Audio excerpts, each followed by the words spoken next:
ചക്കിയുടെ reaction അറിയാം. ചക്കി അവിടെ നിൽക്കുന്നുണ്ട്.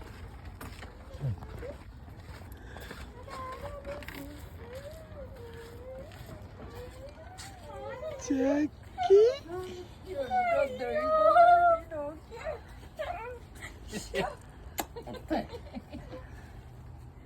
എന്റെ തമ്പുരാനെ ചാഞ്ഞു. പാവം കൊച്ച്. ഇപ്പഴായിരിക്കും സമാധാനമായത്. കൊറേ രാക്ഷസന്മാരുടെ ഇവിടെ തന്നാണ് ഭക്ഷണം തരില്ല, പട്ടിണിക്ക് വിടും. എന്റെ അമ്മച്ചായിരുന്നു എന്റെ പുറകെ നടന്ന് ഭക്ഷണം തന്നേര്. അയ്യോ മമ്മി ഒന്ന് കാണിച്ചു നോക്കി.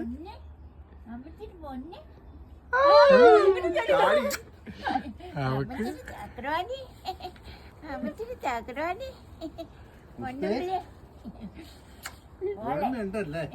ഓ that was